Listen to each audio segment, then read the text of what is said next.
பிரம்ம முகூர்த்த வேளையில் எழுந்து பூஜைகள் செய்வது, மந்திர ஜபம் செய்வது, தியான பயிற்சிகளில் ஈடுபடுவது மிகவும் உயர்ந்த விசேஷ பலன்களை தரும் என நம்முடைய சாஸ்திரங்கள் சொல்கின்றன. தினமும் அதிகாலை 4 முதல் 6 மணி வரையிலான பிரம்ம முகூர்த்த வேளையில் எழுந்து குளித்துவிட்டு வீட்டில் விளக்கேற்றி நாம் என்ன வேண்டுதல் வைத்தாலும் அது அப்படியே நடக்கும் என்பது நம்பிக்கை. அனைவராலும் பிரம்ம முகூர்த்த வேளையில் எழுந்து குளித்துவிட்டு வீட்டு பூஜை அறையில் விளக்கேற்றுவது என்பது இயலாத காரியம். அப்படி பிரம்ம முகூர்த்த வேளையில் எழுந்திருக்க முடியாதவர்கள் வேறு என்ன செய்தால் பிரம்ம முகூர்த்த வேளையில் எழுந்து வழிபட்ட பலனை பெறலாம் என்பதை பற்றித்தான் இந்த வீடியோவில் நாம் பார்க்க போகிறோம். பிரம்ம முகூர்த்த வேளையில் எழுந்து குளித்துவிட்டு வீட்டில் விளக்கேற்றுவது மிகவும் அதிர்ஷ்டமான பலன்களை கொடுக்கும் என்பது சாஸ்திர நம்பிக்கை. பிரம்ம முகூர்த்த வேளையில் எழுந்து நாம் செய்யும் காரியங்கள் பல மடங்கு அதிக பலனை தரும் என சொல்லப்படுகிறது. பிரம்ம முகூர்த்த வேளையில் எழுந்து குளித்துவிட்டு வீட்டில் விளக்கேற்றி வழிபட்டால் அவர்களின் வீட்டில் செல்வம் பெருகும் என சொல்லப்படுகிறது. இந்த நேரத்தில் விளக்கு ஏற்றுபவர்களுக்கு தேவர்களின் ஆசிர்வாதமும் தெய்வங்களின் அருளும் கிடைப்பதாக ஐதீகம் உள்ளது.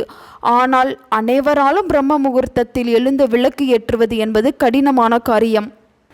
நம்மால் பிரம்ம முகூர்த்தத்தில் எழுந்து கொள்ள முடியாது. அதற்கு பதிலாக வேறு என்ன செய்யலாம்?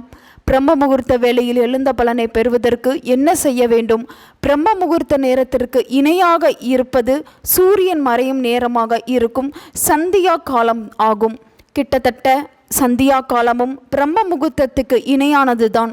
சந்தியா காலம் என்பது மாலை வேளையில் 3 இருந்து 6 மணி வரை கொண்ட காலமாகும். இதில் இறுதியாக இருக்கும் 1 மணி நேரம் மிகவும் விசேஷமானது. அதாவது மாலை 5 மணியிலிருந்து 6 மணி வரையிலான நேரம்.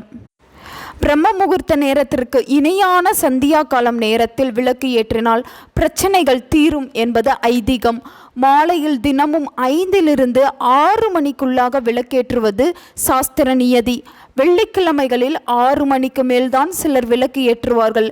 இப்படி செய்வதை விட 6 மணிக்குள்ளாகவே நாம் விளக்கு ஏற்றி விடுவது மிக மிக நல்லது. 5 6 மணிக்குள் தினமும் பூஜை அறையில் 3 விளக்குகளை ஏற்றி வைத்து வழிபடுவது ராஜயோகத்தை கொடுக்கும். சந்தியா கால நேரத்தில் வீட்டில் விளக்கு எரிந்து கொண்டிருந்தால் அனைத்து தெய்வங்களின் ஆசிர்வாதமும் நமக்கு கிடைக்கும் என சொல்லப்படுகிறது.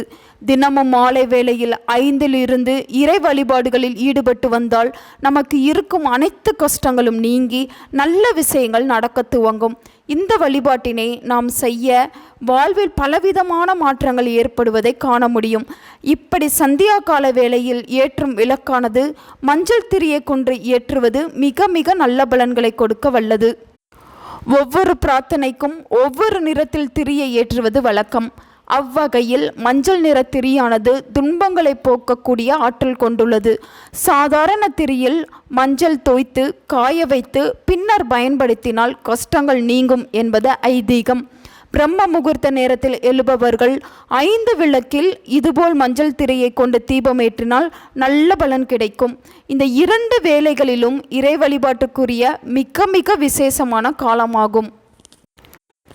கூடுதல் தகவலாக பிரம்ம முகூர்த்த நேரத்தில் எழுந்து தீப வழிபாடு செய்பவர்கள் சொல்ல வேண்டிய மந்திரத்தை பற்றியும் காணலாம்.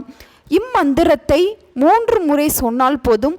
உங்களுடைய அனைத்து பண கஷ்டங்களும் நீங்கி உங்களுடைய வீட்டில் செல்வ வளம் பெருகும். பிரம்ம முகூர்த்த நேரத்தில் எழுந்து குளித்துவிட்டு பூஜை அறையை சுத்தம் செய்து விளக்கேற்றிவிட்டு உங்களுடைய மனதில் உங்களுடைய இஷ்ட தெய்வம் எதுவாக இருந்தாலும் சரி அல்லது குலதெய்வம் யாராக இருந்தாலும் சரி அவர்களை நினைத்து கொள்ளுங்கள். பிறகு 2 உள்ளங்கைகளை நன்றாக தேய்த்து உள்ளங்கைகளை பார்த்தபடி பகவ என்ற மந்திரத்தை வெறும் 3 முறை சொல்லிவிட்டு பிறகு உங்களுடைய பிரார்த்தனையை கூறுங்கள். என்பது ஒரு மங்கள வார்த்தை. பகவ என்பது பகவானை குறிக்கிறது. வாழ்க்கையில் சீக்கிரம் முன்னேற வேண்டும் அல்லது வாழ்க்கையில் கடன் இல்லாமல் வாழ வேண்டும், வாங்கிய கடனை திருப்பி அடைக்க வேண்டும் என்று எந்த வேண்டுதலை வைத்தாலும் சரிதான். அல்லது நல்ல வேலை கிடைக்க வேண்டும், நல்ல கணவன் கிடைக்க வேண்டும், நல்ல மனைவி கிடைக்க வேண்டும், பணபலம் பெருக வேண்டும், இப்படிப்பட்ட வேண்டுதலையும் வைக்கலாம். அது உங்களுடைய சௌகரியம். பிரம்ம முகூர்த்த நேரத்தில் எழுந்து மேல் சொன்ன மந்திரத்தை 3 முறை சொல்லி ஒரே ஒரு கோரிக்கையை மட்டும் சொல்லி வர அந்த கோரிக்கை சீக்கிரம் உங்களுடைய வாழ்க்கையில் நிறைவேறிவிடும். உங்கள் நண்பர்களுக்கும் உங்கள் உறவினர்களுக்கும் இந்த வீடியோவை ஷேர் பண்ணுங்கள். அவங்களும் இதை பற்றி தெரிஞ்சுக்கிடட்டும். ஆன்மீகம் டிவி தமிழ் சேனலை சப்ஸ்கிரைப் பண்ணுங்கள்.